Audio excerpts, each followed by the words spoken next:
We always say, in the country of the blind, the one-eyed man is king, right? But what if that's a total lie? Imagine falling into a hidden valley where everyone has been blind for generations. You think you're their new king because you can see. But in a world where sight doesn't exist, your eyes aren't a gift. They are a disease. When you try to explain the sky or the mountains, they think you're crazy. And when you try to fight them, you realize they've developed superhuman hearing.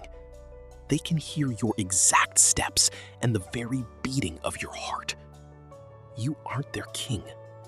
You are just a broken creature about to become their slave. Welcome to the story, The Country of the Blind by H.G. Wells. Our story begins with a man named Nunez. He was an expert mountain climber from Ecuador. Nunez loved the cold wind of the high mountains, but he also loved the busy, beautiful streets of his hometown, Bogota. One day, Nunez was guiding a group of climbers in the wild Andes Mountains. Suddenly, something went wrong. Nunez slipped and fell down a massive, scary, snowy cliff. He fell thousands of feet down into the unknown. When Nunez finally opened his eyes, he couldn't believe he was alive. He was bruised and shaken, but miraculously, not a single bone was broken. He looked up and saw huge, vertical walls of rock. He was trapped inside a completely isolated valley, cut off from the rest of humanity by a massive landslide that happened centuries ago. At first, Nunez didn't care about the beauty of the valley. He felt a deep sense of panic. He was lost, alone, and desperately wanted to go back to his life, his friends, and his home. He began to explore, looking for a way out, when he noticed the strangest village. The houses had no windows at all, and they were painted in chaotic, meaningless patterns of different colors. It looked like the work of someone who had never seen a house before. Then, 3 men approached him. Nunez ran to them, shouting for help, asking how to get back to Bogota. But as they came closer, Nunez stopped in his tracks. He felt a strange whisper of doubt. He looked into their eyes, and his blood ran cold. Their eyelids were closed, sunken, and completely static. Nunez tried to explain his situation. He said, "I fell from the mountain. Look up there." But the men didn't look up. They didn't even seem to understand the gesture. They touched his clothes, his face, and his moving eyelids with intense curiosity and suspicion. Nunez felt a deep sense of confusion and doubt.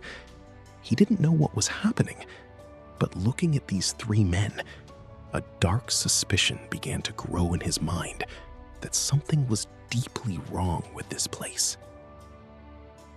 Chapter 2: Lost in the Village.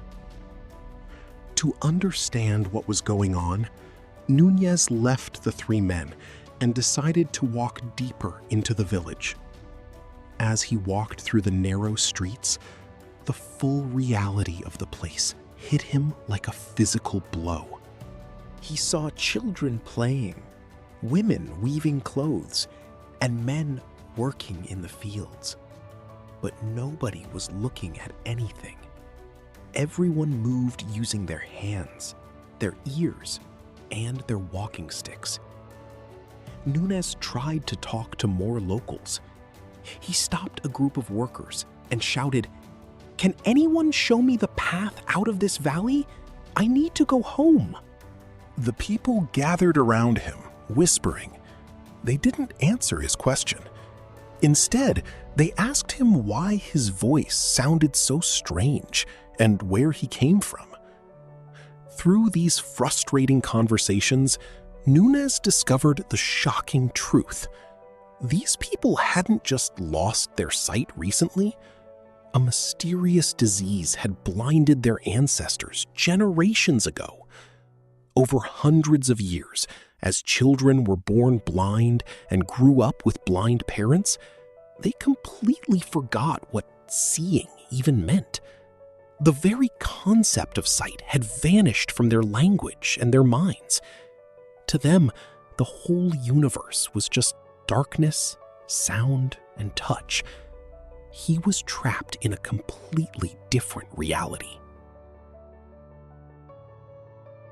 Chapter 3: The Birth of an Empire.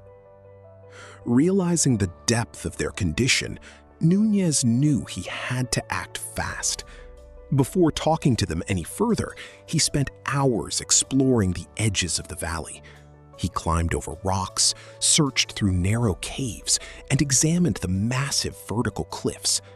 He looked for any crack, any hidden path, or any way to climb back to the outside world. But there was nothing.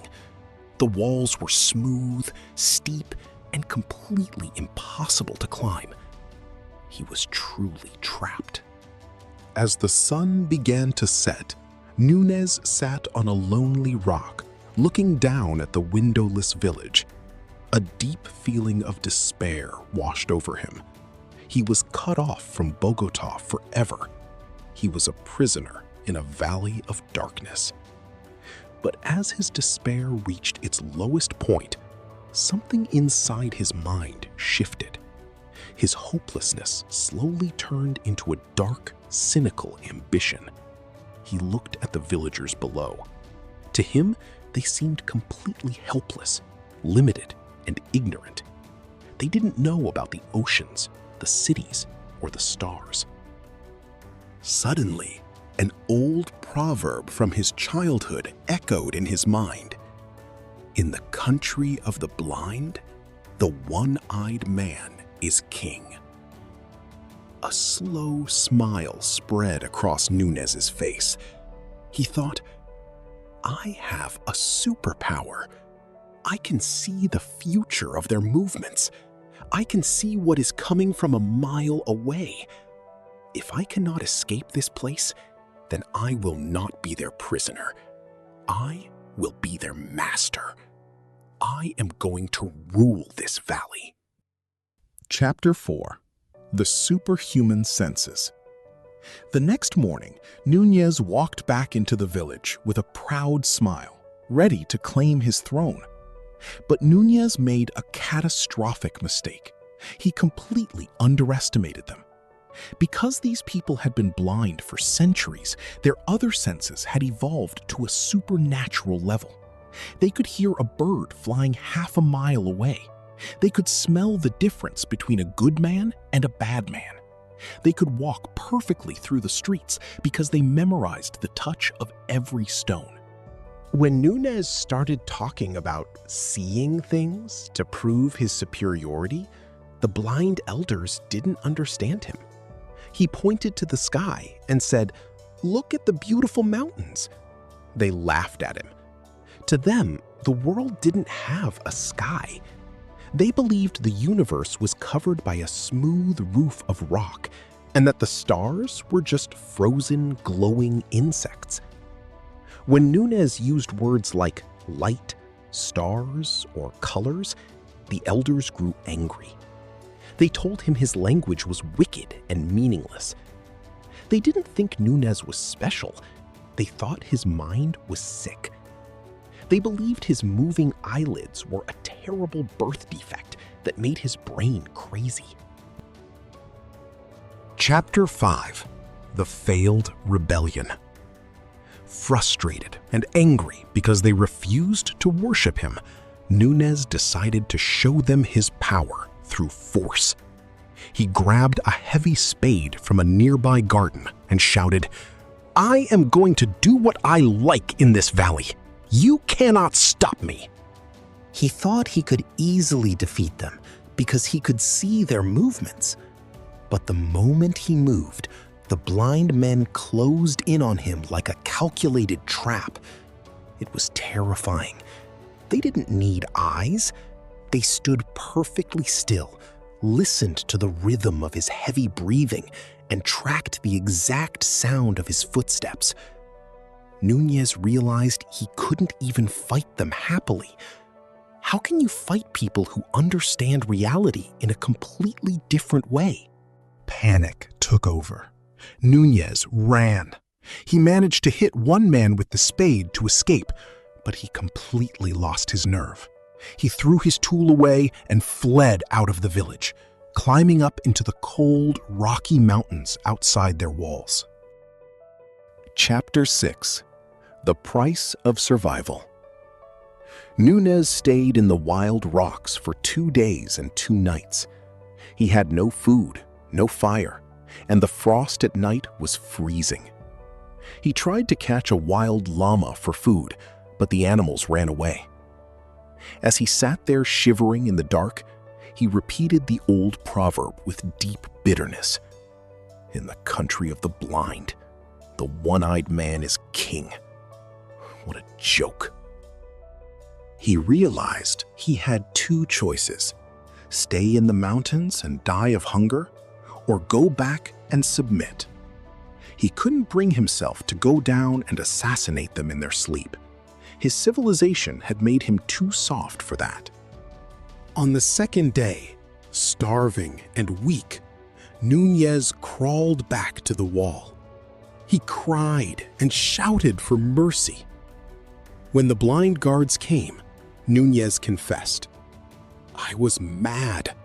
My eyes told me lies. The word sight means nothing. Please, just give me food." The elders were satisfied. They viewed his rebellion as proof of his low intelligence. They gave him food, but as a punishment, they forced him to do the heaviest, lowest work in the valley. Nunez became a slave in the empire he wanted to rule. Chapter 7: The Slow Growth of Love. Months passed, and Nunez became a quiet, obedient citizen. Yet behind his quiet face, his mind never stopped fighting. During all this time, Nunez desperately tried to find a way back to his country, his home, and his old life. He searched every corner of the valley, but it was useless. It felt as if a magical door had opened in the mountain just to let him fall into this strange world, and then that door vanished forever. There was no way out. The outside world was gone. As the days turned into weeks, a heavy sense of despair settled in his heart. He began to lose all hope of ever returning home. He felt incredibly lonely, surrounded by people who lived in total darkness. But during this dark period, Nunez began to notice someone. It was Medina Sarote, the daughter of his master, Jacob. At first, he didn't pay much attention to her. He was too consumed by his own misery. But because they shared the same space every day, he couldn't help but observe her. Nunez noticed that Medina Sarote was different. While the other villagers ignored his stories or called him crazy, she was one of the very few people who actually sat down and listened to him. She didn't judge him. He began to look forward to hearing her voice, which sounded incredibly soft and beautiful in the quiet evenings. He watched her work, noticing her kindness and the delicate, graceful way she moved through the valley. Slowly, as his dream of going home faded away into nothing, his heart began to seek comfort. He realized he was looking at her not just as a villager, but as a real woman, the only human connection he had left in this prison.